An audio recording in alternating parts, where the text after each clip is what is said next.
Hello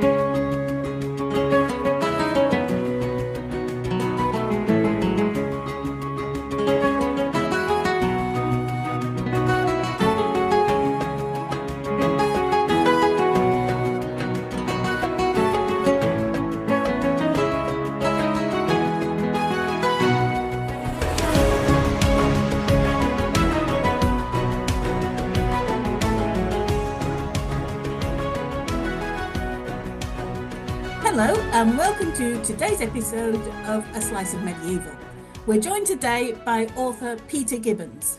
Peter is the winner of the 2022 Kindle Storyteller Literary Award and an author based in Kildare in Ireland with a passion for historical fiction, fantasy, science fiction and of course writing. Born in Warrington, Peter studied law at Liverpool John Moores University before taking up a career in financial services. Now a full-time author, his books include the Viking Blood and Blade saga and the Saxon Warrior series and the fabulous Chronicles of Arthur. So we thought who better to get on board to talk about the Vikings and the Saxons and the differences between them. Welcome, Peter. Thank you. Thanks for having me. In the Viking Blood and Blade series, you're writing from the side of the Vikings, and in the Saxon Warrior series, you're defending against the Vikings. Shouldn't you pick a side? Probably. The first series I wrote, Viking Blood and Blade, was kind of the first book I wrote was Viking Blood and Blade, and it was kind of something I'd always wanted to do. And you know yourself when you're writing, when you first start off, it's kind of something that feels weird that you're doing kind of sneakily, and it's a waste of time. And you think, why am I? But yeah, I'd always wanted to write about the Vikings. But as I was doing research and writing the books, I always thought it would be great to see a flip side point of view, that in the Viking Blood and Blades, it's all a kind of adventure, and the Vikings are kind of, they go around sailing around on their cool ships and getting up to all these kind of different adventures around the world. But I always thought it would be great to write something a bit grittier. So like the Saxon series is set about 100 years later, kind of at the end of the Danelaw, when the Kingdom of York has just fallen, and the main character in it, Beowulf, is kind of from the north, and he's this kind of grim beast who's kind of lost his family, but in essence he is the kind of the foil for a Viking. So he's every bit as brutal and savage as they are, because he's kind of born in this melting pot of, if you can, I always imagined at that time in the north, the Danelaw's gone, Eric Bloodaxe is dead, the Kingdom of York has fallen, all the real power and organisation of the country's in the south. So Beowulf is from kind of this brutal part of the country. So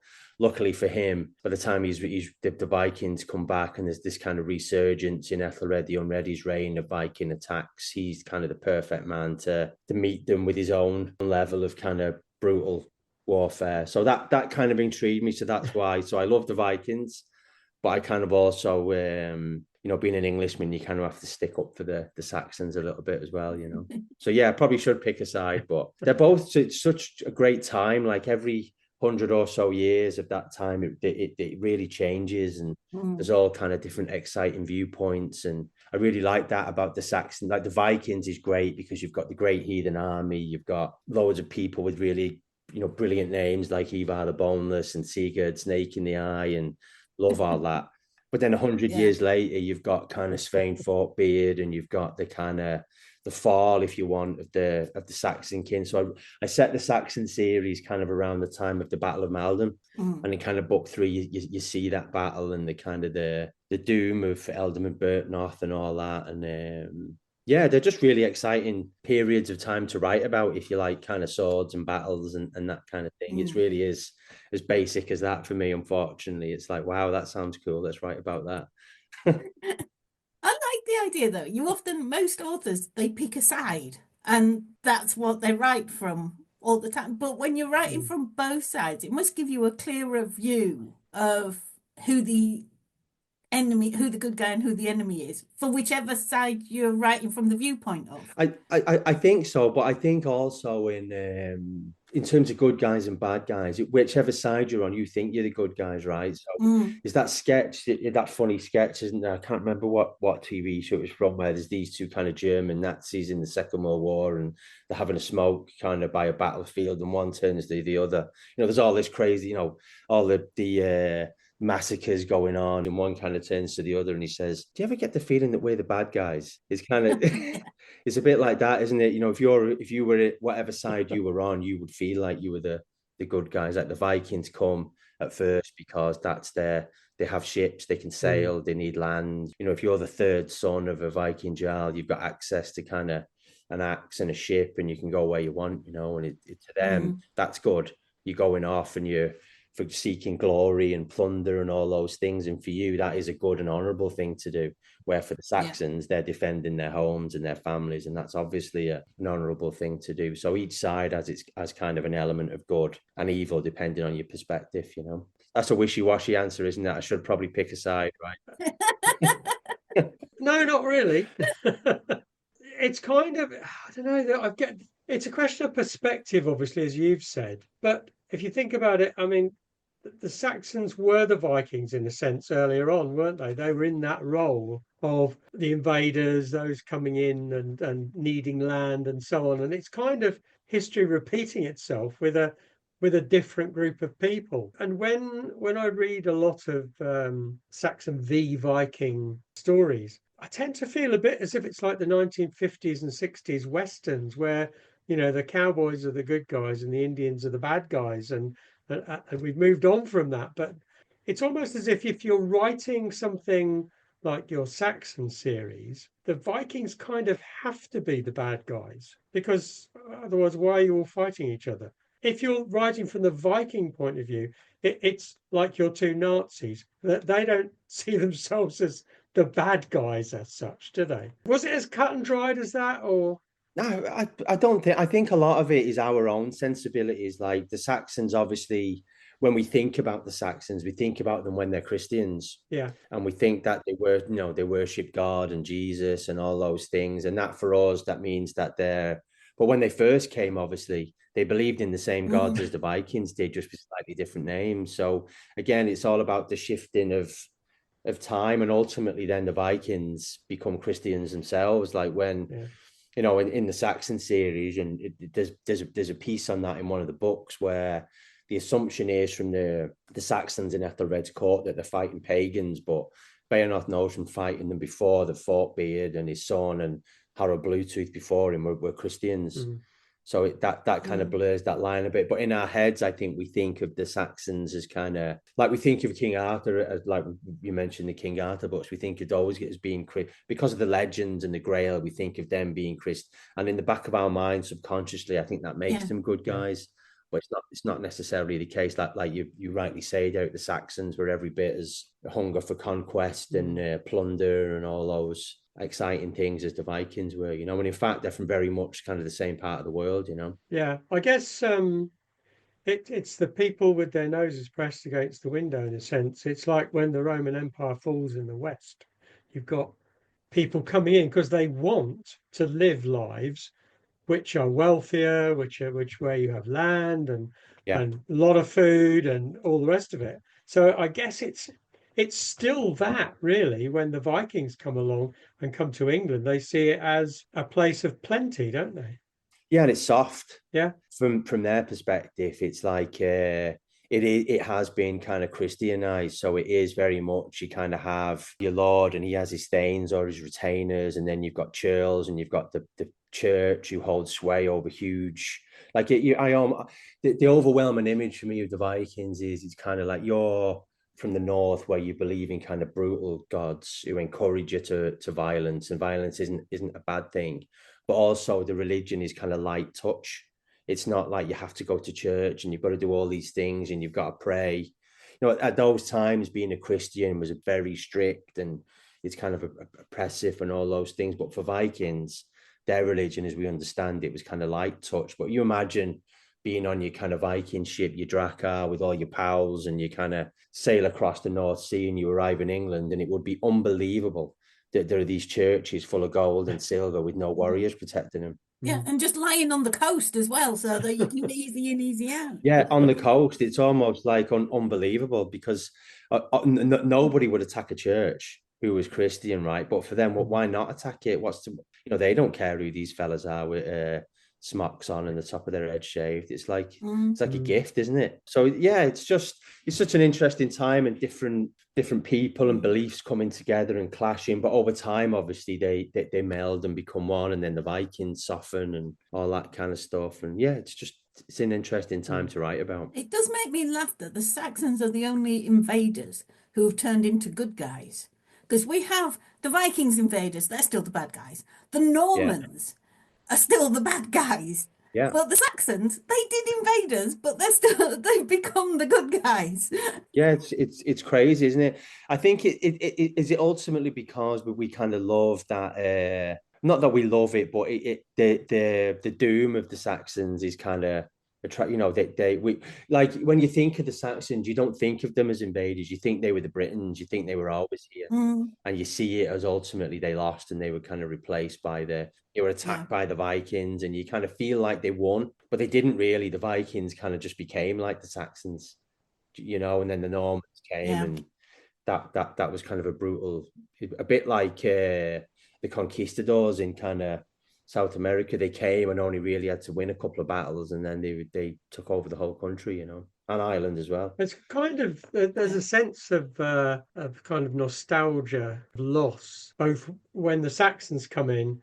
It's a loss from the Britons' point of view, the end of the age of Roman Britain and what followed, destroyed by the Saxons. And then when the Saxons have kind of been civilized and Christianized and all the rest of it, and the Vikings come along, again, it's that sense of the world changing, the world that was there being destroyed. And then, when the Normans come along, again, it's that sort of Saxon England or Saxon Danish England being destroyed by these brutal Normans coming in. Perhaps that's how we see history with broad brushstrokes. Yeah, and I think you see, it's weird, isn't it? I don't know about you, but when you think of Saxons, you think of like a clean image of people in, a freshly painted hall, and they've got kind of furs on, and they're kind of honorable, and you think of like Beowulf, or you think, you know what I mean? The long, they look kind of pretty, and you think of the Vikings as kind of marauders without morals and blah, blah, blah.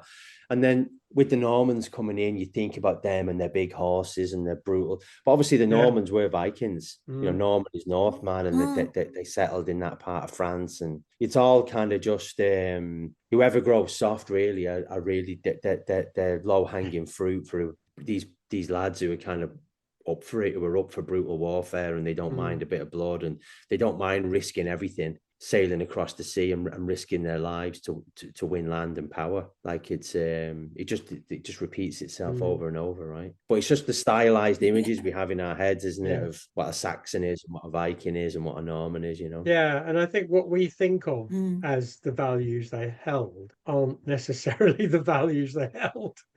It's our, it's our kind of take on Saxons and Vikings. Yeah, and the Saxon, like we're just as brutal. It's just that we don't think of him that way. Which is what Bayonot is in the Saxon Warrior. See, I wanted him to be that guy, and at the start of the first book, A Warrior Protector, he's not a good guy. Like he's a bit of an anti-hero. As the series goes on, he kind of, that's his arc. He kind of comes up to be what you want him to be. But he is who he has to be, if you know what I mean. To be every bit as brutal as the invaders. But I imagine they were just as brutal as each other in reality, Well, they had to be, didn't they? Otherwise, we'd have all been speaking Viking. Yeah, exactly. Yeah, exactly. Says Sharon, who lives across the river from Gainsborough, where they were all speaking Viking. I was going to say, you actually live in the Danelaw, so a lot of the places that in and around where you live are Viking places. I'm right? in the Danelaw. We live in Bassettlaw, Yeah, so it's exactly, actually the Danelaw. So. Yeah. Don't see many Danes around, and haven't seen a spiked helmet in years. So who do you think was the most influential player on either side? Was it Alfred the Great, or Canute, or someone else? This is a difficult one, right? And for me, it's somebody else, but it's a bit of a circular conversation. So for me, on the Saxon side, as is the kind of the trend recently, I think Athelstan is probably the big hero, because he's the real first king of the English kind of thing. But there could be no Athelstan without Alfred. So it's Alfred really who's pushed back by the Vikings and the great heathen army, and Ubber and Halfdan and all these great kind of sons of Ragnar push Alfred back into the swamp, and he's able to kind of rally his forces and push them back. But it's ultimately Athelstan who kind of defeats the Viking invaders and crushes them and becomes that kind of first king of England. So probably for me on the Saxon side, Athelstan is probably the great hero, but there could be no Athelstan without Alfred. On the Viking side, I would say Forkbeard, Svein Forkbeard is probably the greatest of them, because at that time when he defeats Ethelred the Unready, he's actually king of Denmark, Norway, and England. Only king of England for kind of 6 weeks or something like that. But at that time, and so his son Canute then obviously then is the famous King Canute, and he's the one who kind of galvanizes that and becomes the king of England. But it's a bit like Philip and Alexander. There could be no Alexander without Philip, right? And I think that's true about Canute, that without Forkbeard and his daring, like he attacks England so many times, and you see that in the Saxon series, the one I've written now, Enemies of the Crown, which is out in a couple of months, is about Forkbeard's kind of siege of London. And after that, then there's the St. Brice's Day massacre. They feature in the book. And at the St. Brice's Day massacre, Ethelred kind of goes on this purge of killing all the Danes that have settled in the kind of beyond the Danelaw. But one of the people he kills is Forkbeard's sister, Gunhild. And obviously then Forkbeard comes with Thorkel the Tall and all these people, but he's already fought the Battle of Svolder at that time against Olaf Tryggvason, this big huge battle in Norway, and he becomes king of death. I mean, imagine what it must take, how kind of tough and how ruthless you must be, and to become the king of the Danes, the Norwegians and the English. Like that's some going. You know. So I like Forkbeard is kind of for me the unsung, not hero, but greatest of the Vikings at that time. Yeah, is that, I don't know, you guys agree with that answer or not? It makes sense. It really does. Yeah, I think it's a good answer. I think you're right. I think without Sweyn, there's no Canute. So, you know, and again with Athelstan's kind of, he's been forgotten until recent times, really, because, you know, Alfred the Great is clearly dominates the Saxon heritage. But if you think all that was achieved by Alfred and Edward and Ethelfled and so on, all of that might have got absolutely nowhere at all without Athelstan. So we might only be talking about Alfred as a temporary achievement, which then dissipated over the next couple of decades. Yeah, and what Alfred was great at obviously was PR. Like he was great at writing everything down and rewriting everything that had gone before. And it's like like sitting here now while you were chatting there, I was trying to think the interesting thing about Athelstan. And if you try and think of the people they fought or the battles, you can't conjure it. You'd have to look at notes. So whereas if you think of Alfred, you can immediately conjure this image of him fighting against the sons of Ragnar and, you know, Guthmund and all the conversion of the Vikings. It's easy to kind of remember all that stuff because obviously what Alfred was great at, a bit like the Romans and Caesar, was kind of writing everything down so that we all see it. And like he was great, there's no doubt about that. But I think perhaps with Athelstan, it's harder to visualize what he did or who he fought or the battles he fought. You know, he didn't have a good spin. But I think with Athelstan, if you look at exactly. With Athelstan, if you look at who he brought together to fight Brunanburh and the fact that, like, he united England, you know, he forged it together. Yes, it was Alfred's idea, but it was Athelstan who brought it to fruition. I mean, even though it only lasted for, what was it?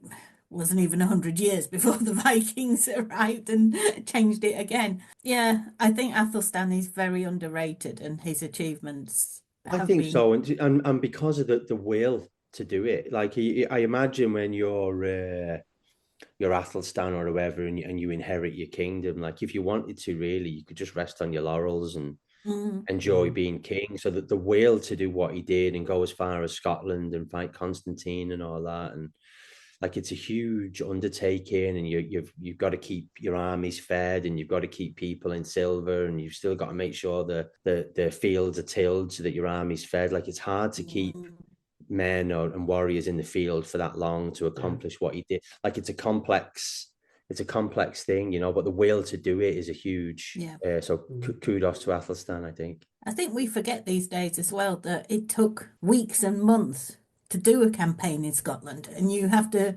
leave England behind for all that time. Yeah. And then when you look at the Vikings, what Forkbeard did with Norway, Denmark and England, they're not next door to each other. No. You know, to be able to hold three kingdoms and three very disparate kingdoms at the same time has to be seen as a remarkable achievement. But because he died so soon after becoming King of England, he's like an afterthought. Yeah, exactly. And it's the will to do it, to risk that, isn't it? To risk leaving Denmark to fight Olaf Tryggvason, who himself was kind of a ruthless, powerful conqueror who'd been involved in invading England. And like, you're not going to play poker with these lads. You're going to have a serious battle where everything is at stake. Everything, your life, your men's lives, your family. And you're going on kind of for want of a better phrase, rickety wooden ships held together by nails and tar, to fight. The will to do it is extraordinary, I think. And you're right to mention the risk, because in any battle, in any time period, you can be killed very easily. It's luck as well as anything else. I mean, you can be the most skillful warrior, but battles have a kind of course of their own very often. And so to risk fighting anybody, especially if you're a king, you're putting the whole lot on the table. For sure. You mentioned poker, you're sort of putting, I'm all in. Everything. And you don't know, like, once the clashes happen, I sometimes get notes back on drafts that you submit, and it's like, well, why didn't the king just summon the army? Like, it's not as easy as that. It's not as, you can't just Avengers assemble and everybody kind of appears. Like, and, you've got to write out to all your kind of earls if you're a Viking, or you to send riders to them, or if you're in England, you've got to send somebody out to all the ealdormen and the thanes. And what if some of the lads might not turn up? Yeah, because it's like, well, I think we're going to lose, so I think I'll stay where I am. Thanks very much. And then you've got to feed them, you've got to march them, and then when the whole battle is joined, you can only see, what's in your kind of, you don't. And when you're marching towards the enemy, your scouts are out, but you've no idea what's over the next hill or inside that forest, and it is risky and dangerous, and it must have taken unbelievable will and determination to take that risk, which is what's fascinating about it, right? Yeah. And of course, a battle is the last thing you want to do, because it is so unpredictable. Yeah. They're all in medieval times, it was God's will, and whoever won, it was God's choice that they'd won. But it wasn't necessarily skill on the day, it was luck. And you could not trust to what was going to happen in a battle. So it was, you risked everything. Yeah, I don't think it's a coincidence, though, that some men won a lot of battles. And it's not just skill, it's about personality and strength, as you said, strength, the will to do it and to make others do it. That's why they won. They had the drive and the determination not to be beaten. Yes, as I said, anyone could get hit by a stray axe or arrow or whatever, but they win a lot because they put everything out there every time, and they persuade their mates to go with them all the way. And I think that some of the characters we've mentioned are in that small category of leaders who are able to generate that kind of support and pressure and power. Yeah, it's and you can imagine an alderman or a thane sat in his hall and his fire's roaring, he's got his furs on, and the messenger comes in. It's like, right, let's go. You've got to rouse all your boyos, the thirds, and we've got to march in the cold and the rain and fight these kind of bloodthirsty Vikings. And you'd be sat there and you'd be like, no thanks, I'll stay here. Do you know? Like, it's a yeah, and that's what makes it, like I say, that's what makes it exciting and thrilling to write about, is that it's so far removed from the way we think and the way we live. So how difficult was it to research? I mean, obviously you've written over a fairly long, very broad period. How did you find the research? The research is almost more fun than writing the books. Like, that's the exciting part, is to pull out these you read something like that, a passage about the Battle of Maldon, and then you start pulling the threads of that, and where that whole thing came from was, I wasn't that familiar with the history of that battle, and I ordered a book by a historian, I think his name is Atherton, about the Battle of Maldon, and it's unbelievable, the insight into it and what happened. And you've got the poem, obviously, the famous poem about Bertnard and all that, and then obviously then the threads of that kind of lead you in different directions. Or on the flip side about the Vikings, if you read, I actually listened to it first on audio, but Neil Price's Children of Ash and Elm, and you cannot read that or listen to it and not be inspired or excited to kind of, you're making notes on your phone and on scraps of paper, and that leads you to different books, and that's where you kind of find the tidbits about characters and things that happened, and what about this and what about that. So the research for me is the best part of it most of the time, and there are some great books out there for anybody that's interested in that time period. Even fiction books, even stuff like and even books by my peers they're all great. Like, they're all good, exciting books to read, So do you find yourself going down rabbit holes, or are you well disciplined and go, no, I'm not going there? Yeah, I do, and then sometimes I have to pull myself back, because what I tend to do is get a book, like I have an idea of what I'm going to write, and I'll order a load of books in advance and kind of spend months reading them and making notes in them, and that leads to other things. But you could go on forever and just looking at bibliographies and ordering more books and never writing anything. But I've 3 kids to feed, so at some point you have to draw the line and not spend all your days reading about how Viking ships were made and what kind of wood they used and the sword, what types of axes and blah blah blah. It's like it's like a never ending.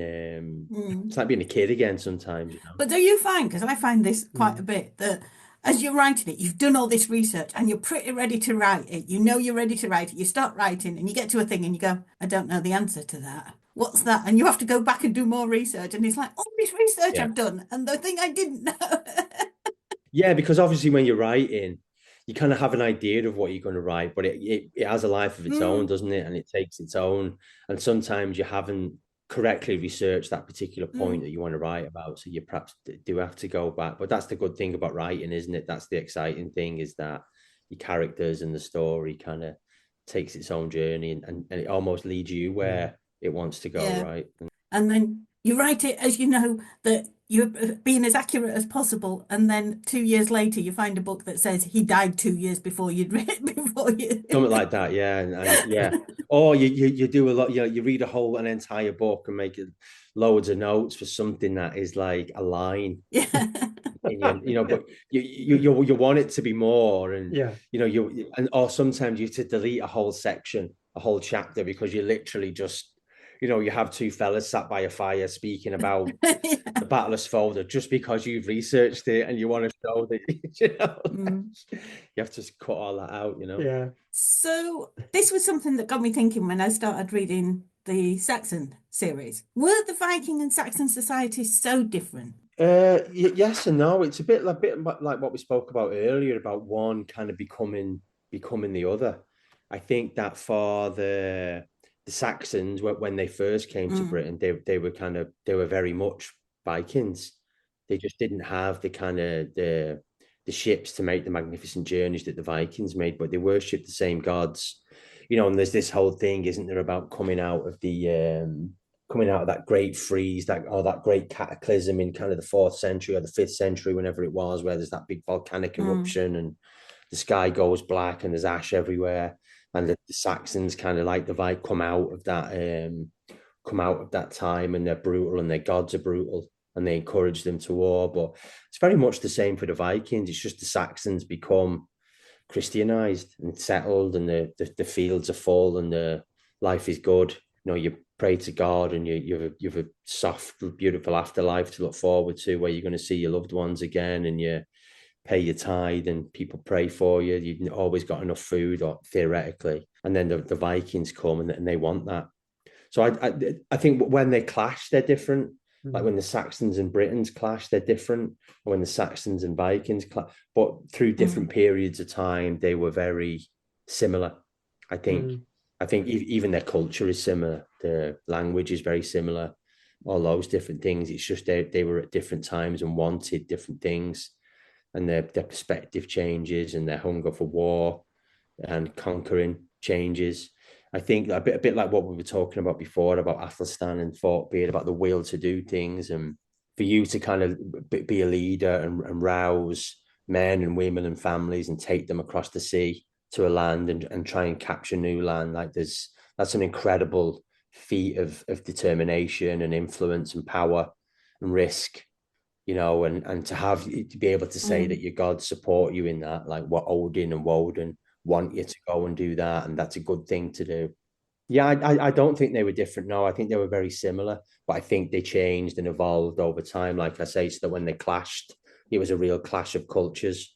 And obviously, the Saxons who fought the Vikings probably had very little idea or understanding of who their great grandfathers were, and they're essentially fighting their own selves from 300-400 years ago. You know. Yeah, I suppose that because they wouldn't necessarily be aware of the similarities in their history. They see themselves as very different. Yeah, and they would have thought of that land as they would have thought of England as their land and their fortresses as their fortresses, and in their heads they probably feel like they were there forever, and it's there, who are these invaders coming in, blah blah blah.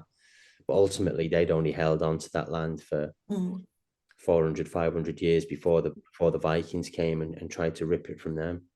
But that's the nature of nature of the beast at that time, right? Definitely. So you've also, as I think we alluded to earlier, you've got an Arthurian series going at the moment.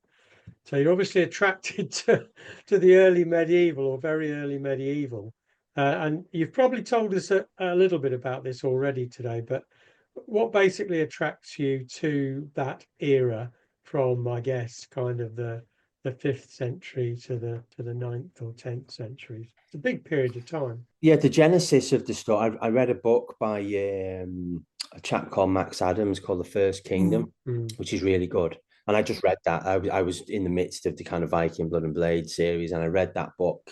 And I'd always loved the legends of King Arthur and Lancelot, but you know, when you're young and you read them, you imagine them, you know, as the story, you know, in knight, full armor and all that kind of stuff, right? So and Merlin can really do magic, and there's a dragon under the hill and all that kind of stuff. But what really inspired me about that period was this kind of sense that after the Romans left, Britain was like it was like the apocalypse had happened. So you're going from this time where you've got order and military control, you've got kind of supplies of food, and you've got water, and you've got structures and towns and law and all those different kind of things. And all of a sudden, then the Romans go, and all bets are off. So it's kind of then the time of the strong men, the time of war bands and hill forts and, you know, brutality. Really, it's kind of like there's this thing in that book where this theory that the Romans left, but a lot of them stayed. But the ones that stayed were kind of their descendants would eventually become kings because they have a hill fort, which was once a Roman fort, and you know the cavalry stayed. But obviously, what you need to support those kind of societal structures at that time is a surplus. So if you're a strong man and you want to have a hard troop of warriors, you have to have people under your control that are producing a surplus of food to support you and your warriors to enable you to do what you want to do. So for me, what really inspired me about the time that Arthur would have come into, if he was a real person, was that kind of brutal apocalypse where the only law is whatever you say it is if you're the strong man. And you've got kind of these kings like you've got Urien and you've got Uther Pendragon and all. And Uther Pendragon in the books kind of still, his authority is still kind of the Roman fasces, you know, the axe and the rods and those kind of little elements of Roman rule and authority. And that's what really inspired me for that series, is that you've got these people trying to live and trying to survive in what would have felt to them like an apocalypse. And then obviously the Saxons come, and you've got this whole tragedy then of the fall of the Britons, and they get pushed back into Wales, and you know the Welsh word for England is Sloga, the lost lands, and all that kind of cool stuff. And it's that kind of sense that, you know, Arthur rises up and he's able to galvanize the people and win and push the Saxons back, but ultimately he gets betrayed from within. And you can, you know, Lancelot isn't, you know, whatever about Arthur being a historical person featuring in Nennius and all these different things, but a lot of the other characters like Lancelot and Merlin, maybe not so much. But I think it's great to explore that the Britons are defeated from within. You know, Lancelot is Arthur's friend and his great warlord, and ultimately he'll betray him, and Merlin disappears, and you've Mordred and all those kind of cool characters. So to put all those brilliant characters into that apocalyptic world, I think was what I really wanted to try and write about. Sorry, I kind of waffled on for a bit there, but it's kind of like I just thought that was really exciting to write and explore, and that kind of that the way it was, and that you think of that time as armies of thousands, and it wouldn't have been like that. It would have been small, small armies, like you're talking hundreds, because how do you feed them? And I think it's hard sometimes for people to get their head around that. Like, how do you mobilize them, arm them, feed them? And I was surprised at that when I was researching for the Saxon series, where you have this image of everybody riding on horseback and blah, blah, blah. And a lot of historians would say that they wouldn't have fought on horseback because it was difficult to fight on horseback. You needed training, you needed war horses. Horses won't charge into a shield wall. Only when the Vikings came did you have stirrups. Before that, there's no stirrups, so you have to try and stay on the bloody thing while somebody's trying to kill you. You're trying to. So all these different things I think about that particular time is fascinating. That post kind of Romano Britain, when the Saxons come, and they kind of. I think if you were an average Joe at that time, you were a churl or whatever word you want to use, it was a precarious way to live. You really were at the mercy of your lord and his men being able to protect you, even from the lads over the hill, never mind the Saxons. And you've also got a mystery running through it, haven't you? Because we're 2 books in. I've just finished Pendragon, and we still don't know who Arthur's father is. Yeah, and there's a bit of ambiguity in that, because I didn't want to come right out and say who it is, but like I think it's already, some ways he kind of knows in his heart that he's just a nobody, he's just a bastard. But Merlin wants people to believe that he is the Pendragon by right, and he wants to build up that. The idea is that Merlin creates the legend. He creates, by word and by his power as a druid and the influence the druids have. He builds up that legend, and he wants Arthur to kind of take up that mantle. And the story is in the series that I have it that Merlin tried to do that with Ambrosius a generation ago and failed. And he had Excalibur as well, and blah blah blah, and that failed. And he's trying to give it a last push now with Arthur. But ultimately for Merlin, the whole thing with Morgan, and I'm going to try and stick to the legends on that. So I won't try and spoil the story, but ultimately Merlin will meet his doom as well. But yeah, it's just like that. I don't just think you've got all these kind of exciting characters from the legends, and you've got a really interesting time where everything's changing. It's super dangerous. It's warlike. And you've got these kind of grizzled warlords who call themselves kings, and it's kind of and they're champions, and just an interesting time here. And you have that kind of, because there's not much evidence for the time period, you've got a kind of license to meld it into what you want it to be, I mean, that's the big difference, I think, between that period and even the Saxon and Viking periods, where you've got sort of named battles, for example, where we know pretty much where they took place as well. Whereas in the 5th century, you've got suggestions of battles here, there, and everywhere. Nobody knows where most of them, or any of them, are really. All the history that we've got started with very dubious sources, and therefore even the names of people, they could all be completely wrong, or inappropriate. We don't know anything much.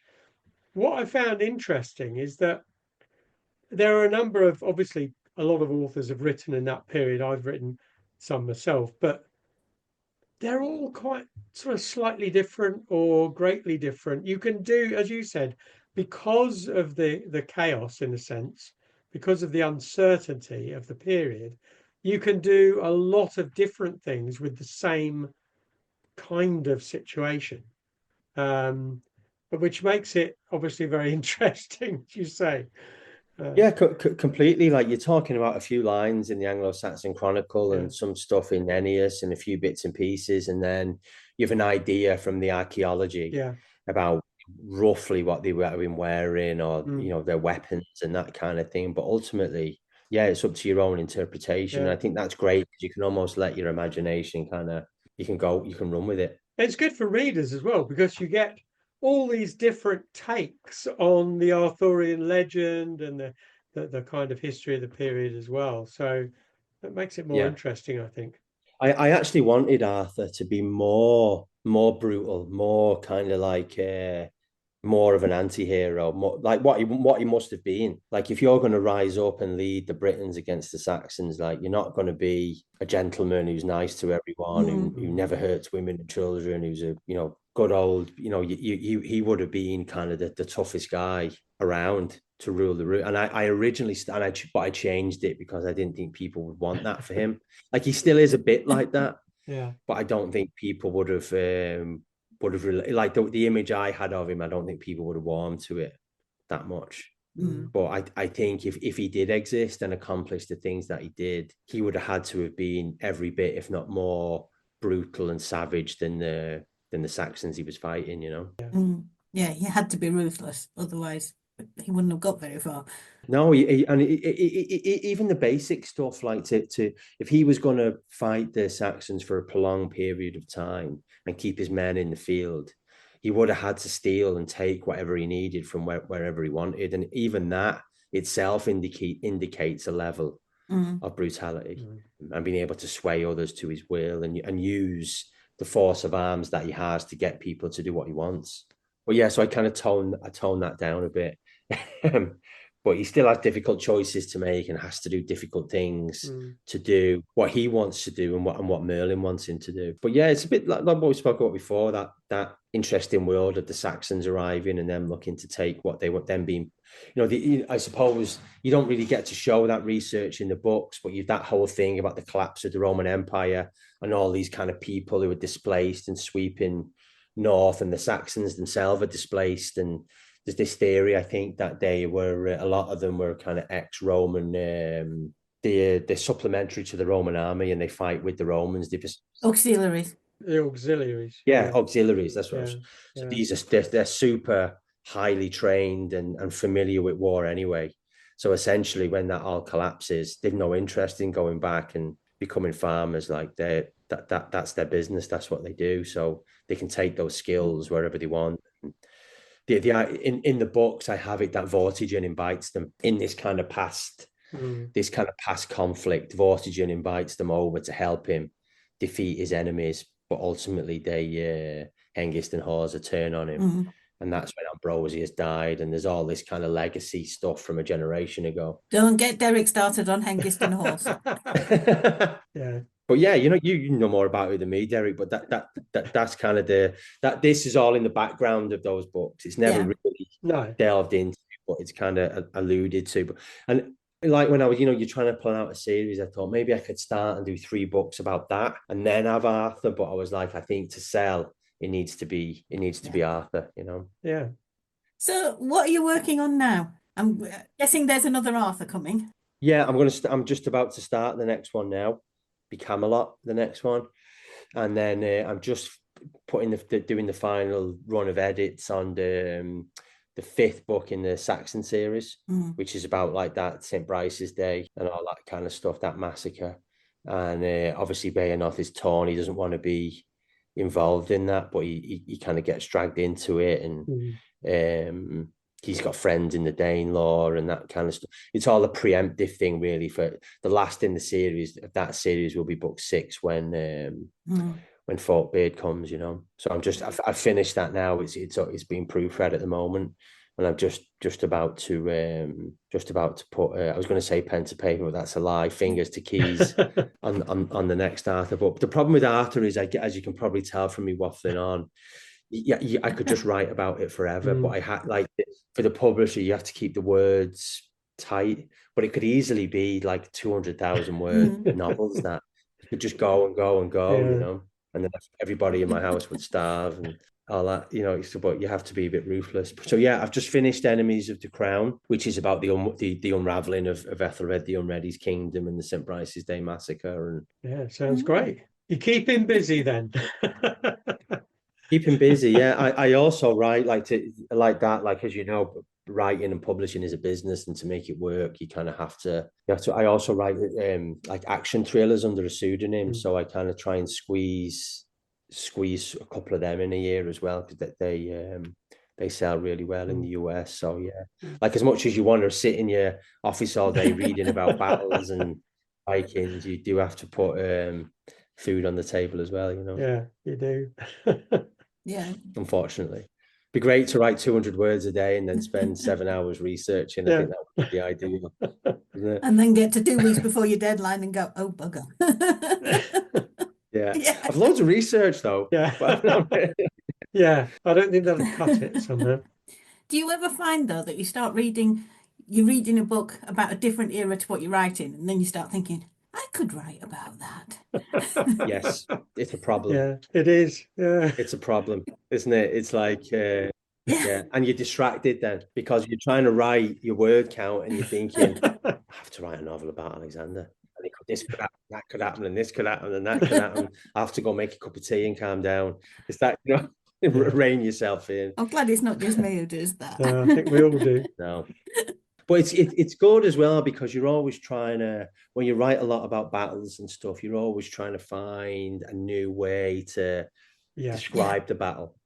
So sometimes you can find inspiration from like that, the Battle of Issus or something, or the Battle of the Granicus, where, you know, you're like that, okay, so there could be a river and there could be a steep bank or there could be this, you know, you're always trying to find a new way to describe, and you can find inspiration sometimes in different periods, you know. Yeah, I know when I was doing sort of 9 books in the Wars of the Roses and trying to think of how do I present this, you know, this 8th battle in these books in a way that readers aren't going to say, oh God, it's another battle. It's going to be exactly the same sort of thing. You've got to try and make it different, haven't you? Yeah, and you know, find new ways of describing a hill. Yeah, and, and have to stab somebody in the stomach. Yeah, you know, it's all that, isn't it? Yeah, I think it was Ben Kane said there's only so many ways you can describe somebody being killed. But it's true though, right? And you're trying to find different ways or different ways for your leaders or your protagonists to be cunning and understand the landscape and where the battle is going to be fought. And the best way to find that, I think, is looking at actual battles from different periods and finding what they did.